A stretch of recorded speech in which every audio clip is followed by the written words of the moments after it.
Hello everyone, मैं रमन कुमार अजक स्वागत करता हूं आप सभी का अपने यूट्यूब चैनल पर। दोस्तों, आज की चर्चा का विषय है एक ऑफिस मेमोरेंडम आया था 15/7/2021 को, जो कि सभी लोग आप लोग इसे अपने व्हाट्सएप और टेलीग्राम का जो ग्रुप थे आप उसमें इस सर्कुलर को देख भी रहे थे। इस ऑफिस मेमोरेंडम को आप देख रहे थे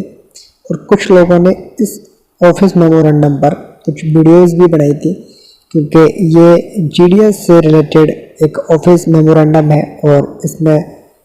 ये बताया गया था कि जो लिमिटेड ट्रांसफ़र फैसिलिटी है सभी कैटेगरीज में जीडीएस के लिए वो किस तरीके से होगी, यानी कि जो 2020 में रूल्स थे जीडीएस के एंगेजमेंट के और ट्रांसफ़र के, उनमें बदलाव किया गया है। और ये जो लेटेस्ट ऑर्डर्स हैं, ये ओरिजिनल ऑर्डर्स हैं, ये इंडिया पोस्ट की वेबसाइट पर भी अपलोडेड है और मैं इसी बात का इंतज़ार कर रहा था कि कब ये इंडिया पोस्ट की वेबसाइट पर आए और मैं ऑथेंटिक रूप से आप लोगों को जानकारी दूं, क्योंकि अगर ये फेक होता और मैं आपके लिए इंफॉर्मेशन कर देता या वीडियो बना के आपको बता देता, मेरा फ़ायदा हो जाता, मैं रेवेन्यू कमा लेता, लेकिन आपको न्यूज़ गलत मिलती, इस बात का मुझे अफसोस रहता। इसलिए मैंने जितना भी मुझे समय लग रहा है 5-6 दिन का, वो इसी वजह से लग रहा है, क्योंकि मैंने इसको टाइम दिया था कि जब ये इंडिया पोस्ट की वेबसाइट पर आएगा या इसकी ऑथेंटिसिटी जब कंफर्म हो जाएगी उसके बाद में हम लोग वीडियो बनाएंगे। तो आज हम लोग जानते हैं कि इस ऑफिस मेमोरेंडम में क्या है। बेसिकली आप इसको पहले भी देख चुके हो तो आपको पता भी होगा कि इसमें क्या है, लेकिन आज इसको सिंप्लीफाई करते हैं एकदम और बेसिक से जानते हैं कि इसमें क्या है। तो इसमें सबसे पहली जो कंडीशन है ट्रांसफ़र के लिए वो ये है कि पहले रूल्स मेल जीडीएस के लिए यानी कि चांसेस पहले कम थे, अभी बढ़ा दिए गए हैं, यानी कि अब टोटल नंबर चांसेस हैं 2, यानी कि एक मेल जीडीएस, एक पुरुष व्यक्ति जो कि जीडीएस में काम करता है उसके लिए अब 2 चांसेस हैं ट्रांसफ़र, वो 2 बार करवा सकते हैं। वहीं एक फीमेल जीडीएस है, महिला जीडीएस है, वो अपने जीवन काल में यानी कि अभी तक जो लिमिटेशन है वो ये है कि वो 3 बार अपने ट्रांसफ़र करवा सकते हैं, यानी कि उनको मैक्सिमम 2 चांस दिए जाएंगे मेल जीडीएस के केस में, और फीमेल जीडीएस के केस में उनको 3 चांसेस दिए जाएंगे कि वो अपने ट्रांसफ़र है वो करवा सकते हैं।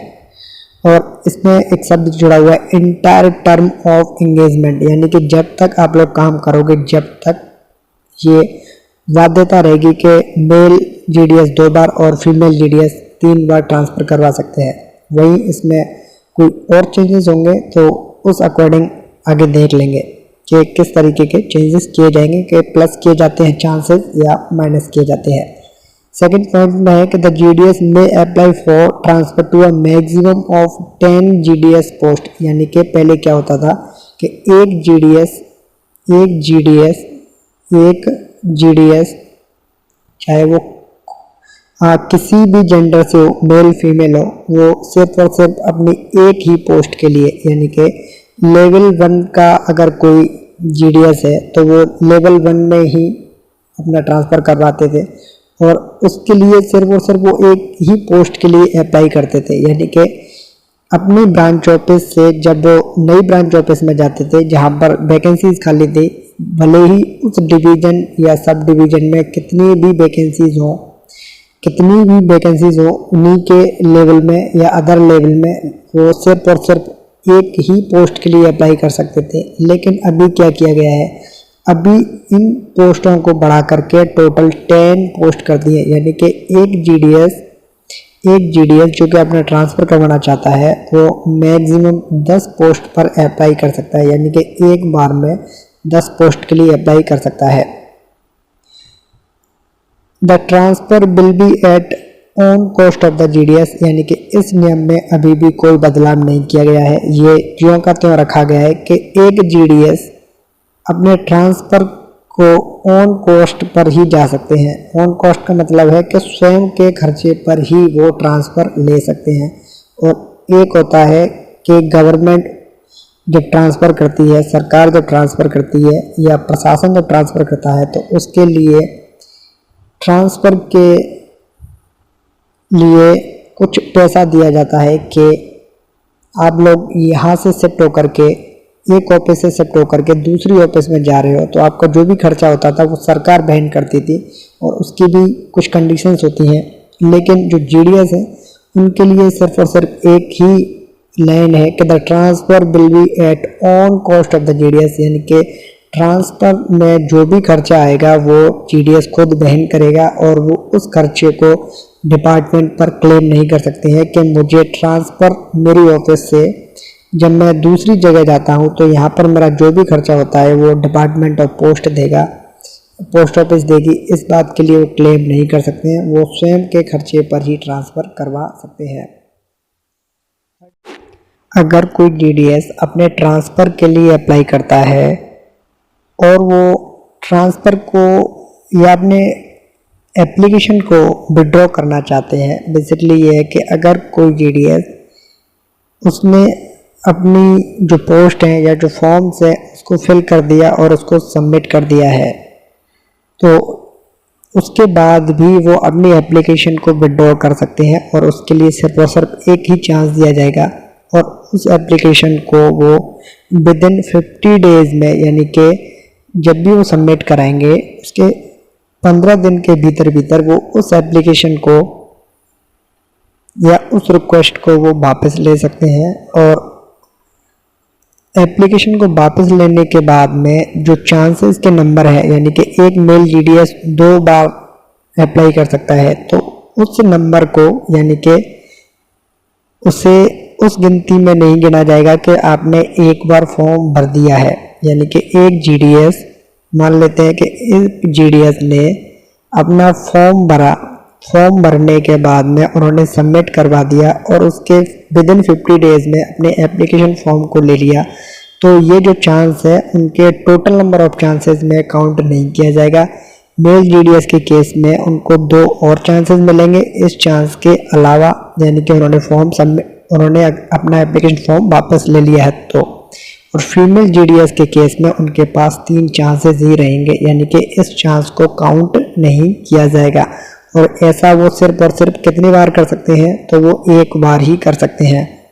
4th पॉइंट में है कि ट्रांसफर रिक्वेस्ट में be submitted any time during the year, however the GDS should have completed minimum engagement. Basically ये है कि पहले जो 2020 के ऑर्डर्स थे उसमें कुछ टाइम पीरियड था कि वो जून से लेकर के जुलाई में अपना फॉर्म वगैरह भर सकते हैं, लेकिन अब जो न्यू रूल है उसके अकॉर्डिंग इस बाध्यता को ख़त्म किया गया है और इसमें नया क्लॉज ये जुड़ा है या नया संशोधन ये किया गया है कि आप अपनी एप्लीकेशन को या अपनी रिक्वेस्ट को कभी भी अप्लाई कर सकते हो। यानी कि आप अपना जो मिनिमम एंगेजमेंट का जो भी टाइम पीरियड है उसको कंप्लीट करने के बाद में उसके कुछ दिनों के बाद भी आप ट्रांसफ़र के लिए अप्लाई कर सकते हो, अगर आपको कहीं मन मुताबिक या अपनी इच्छा अनुसार आपको पोस्ट मिलती है तो। उसके लिए आपको जून या जुलाई के लिए इंतज़ार करने की आवश्यकता अब नहीं है। नेक्स्ट पॉइंट में जानते हैं mutual exchange transfer facility shall be available to all GDS on completion of 1 year engagement period. यानी कि जो म्यूचुअल ट्रांसफ़र फैसिलिटी है बेसिकली ये है कि एक व्यक्ति इस ऑफिस में काम करता है, ए ऑफिस में, एक व्यक्ति बी ऑफिस में काम करता है। ए ऑफिस में काम करने वाला जीडीएस इस ऑफिस में जाना चाहता है, यानी कि उसकी इच्छा इस जगह पर काम करने की है और बी व्यक्ति की इच्छा इस ऑफिस में जाने की है, तो ये आपस में जो म्यूचुअल करेंगे, यानी कि जो एक्सचेंज होगा पोस्ट का या जो ट्रांसफ़र की सुविधा है इसे कहते हैं म्यूचुअल एक्सचेंज ट्रांसफ़र। यानी कि ये आपस में ही ट्रांसफ़र करना चाहते हैं, यानी कि ये व्यक्ति यहाँ जाना चाहता है और बी वाला व्यक्ति ए वाली के पोस्ट पर जाना चाहता है, या बी वाला व्यक्ति ए वाली ऑफिस में जाना चाहता है, तो इसे कहते हैं म्यूचुअल ट्रांसफ़र। और म्यूचुअल ट्रांसफ़र के लिए क्या है, 1 साल के लिए उनको एंगेजमेंट पीरियड दिया जाएगा। यानी कि जब आप ज्वाइन कर लोगे डेट ऑफ ज्वाइनिंग से, यानी कि एंगेजमेंट पीरियड से 1 वर्ष बाद आप इसके लिए अप्लाई कर सकते हो। और वहीं अगर किसी को नॉर्मल ट्रांसफ़र लेना हो, यानी कि बिना म्यूचुअल के लेना हो तो उसके लिए भी कितना है, तो उसके लिए भी है 1 year from the date of regular engagement on GDS post on the date of the transfer request. Basically ये है कि रेगुलर एंगेजमेंट में और एक एंगेजमेंट पीरियड में दोनों में अंतर है। रेगुलर एंगेजमेंट बेसिकली एक जीडीएस को लगभग 2 वर्ष के बाद में दिए जाते हैं और उस 2 वर्ष के पीरियड के 1 वर्ष बाद, यानी कि टोटल कितना टाइम हो गया, तो टोटल हो जाएगा एज ए जीडीएस 3 वर्ष, यानी कि डेट ऑफ ज्वाइनिंग से लेकर के 3 वर्ष, यानी कि 1 वर्ष तो रेगुलर एंगेजमेंट के बाद और 2 वर्ष लगभग लगते हैं एक जीडीएस को रेगुलर एंगेजमेंट होने के लिए।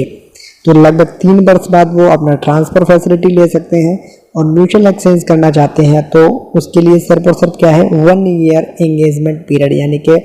ज्वाइन करने के 1 साल बाद वो म्यूचुअल ट्रांसफ़र ले सकते हैं। 6th पॉइंट में कि the transfer order shall take effect after all verification formalities, यानी कि जो ट्रांसफ़र के ऑर्डर हैं वो कब से लागू होंगे या कब से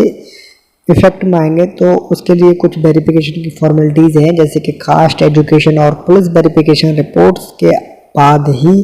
आपको ट्रांसफ़र के ऑर्डर आपके प्रभावी रूप से माने जाएंगे। नेक्स्ट 7th पॉइंट है, उसमें है कि transfer request of GDS who are under put off duty और against whom any discriminatory actions, police case और court case is pending will not be entertained, यानी कि अगर कोई ऐसा जीडीएस जिसको या तो फुट ऑफ ड्यूटी वाला केस उन पर चल रहा हो या उन्होंने कुछ अनुशासनहीनता की हो, यानी कि उन्होंने डिसिप्लिन तोड़ने की कोशिश की हो, तो उस केस में उन पर अगर पुलिस केस या कोर्ट केस चल रहा है तो उसके बाद में ही, यानी कि उस पेंडिंग केस के बाद में ही, जब उस केस पर फैसला आ जाएगा उसके बाद ही वो ट्रांसफ़र के लिए रिक्वेस्ट कर सकते हैं। और इस दौरान जब उन पर केस चल रहा है या पुट ऑफ ड्यूटी की प्रोसेस चल रही है उस समय वो ट्रांसफ़र के लिए अप्लाई नहीं कर सकते हैं। पॉइंट नंबर 8 में है कि past engagement period will be counted for assessing the eligibility for appearing in departmental examination as well as for annual increment, यानी कि इस बात से कोई फ़र्क नहीं पड़ेगा कि आपने ट्रांसफ़र लिया है तो आपकी जो ड्यूटी का टाइम है, सर्विस का जो टाइम है उसको कम कर दिया जाएगा, ऐसा बिल्कुल भी नहीं है। आपको एनुअल इंक्रीमेंट में या आपकी ड्यूटी के काउंटिंग में किसी भी प्रकार की कोई नेगेटिव इफेक्ट नहीं पड़ेगा, यानी कि आपकी जो ड्यूटी का टाइम है वो काउंट किया ही जाएगा और आपको एनुअल इंक्रीमेंट जो भी मिलते हैं वो आपको वैसे ही मिलेंगे जैसे आपको ट्रांसफ़र से पहले मिलते थे। GDS will not have any claim to go back to the previous engagement या रिक्रूटमेंट यूनिट और डिवीज़न, यानी कि ये है कि अगर किसी जीडीएस का ट्रांसफ़र हो गया है तो वो ज्वाइन करने के बाद इस बात के लिए क्लेम नहीं कर सकते हैं कि उन्हें वहीं दूसरी ऑफिस में ही जाना है, इस बात के लिए वो क्लेम नहीं कर सकते हैं। However, this would not act as a bar for applying to that old post या old unit under the provisions of this office memorandum। Basically 9th point की बात करते हैं अब। When a GDS is transferred at his or her own request and the transfer is approved by the competent authority, she or he will rank junior in the seniority list of the new unit to all the GDS of that unit who exist in the seniority list on the date of which he or she joined the new unit, except in the case of transfer within the same engagement or recruitment subdivision unit or subdivision। Basically ये है कि अगर कोई GDS इस वाले unit से या इस वाले डिवीज़न से या इस वाले सब डिवीज़न से दूसरे किसी सब डिवीज़न यूनिट या डिवीज़न में जाता है तो उन्हें एज ए जूनियर ही ट्रीट किया जाएगा सभी उन लोगों से जो कि उस यूनिट या उस डिवीज़न या उस सब डिवीज़न में है। अगर वो सेम सब डिवीज़न या सेम यूनिट या सेम डिवीज़न में ही ट्रांसफ़र लेते हैं तो उनके साथ ऐसी कोई बाध्यता नहीं है, उनको उसी तरीके से सीनियरिटी लिस्ट में काउंट किया जाएगा।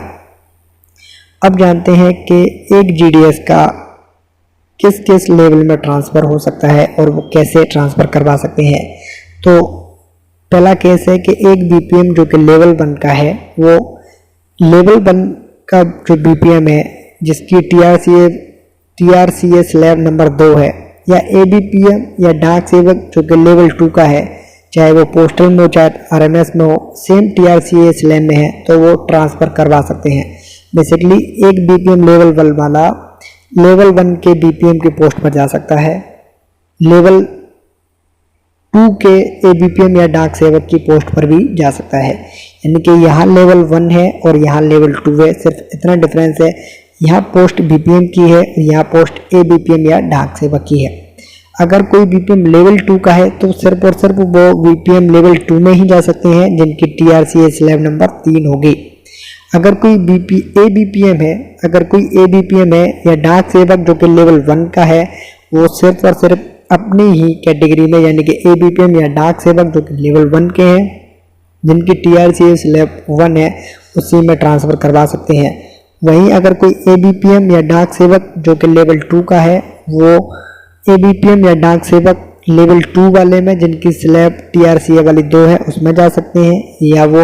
BPM लेवल 1 जो कि सेम TRCA स्लैब में आता है उनकी जगह पर भी जा सकते हैं।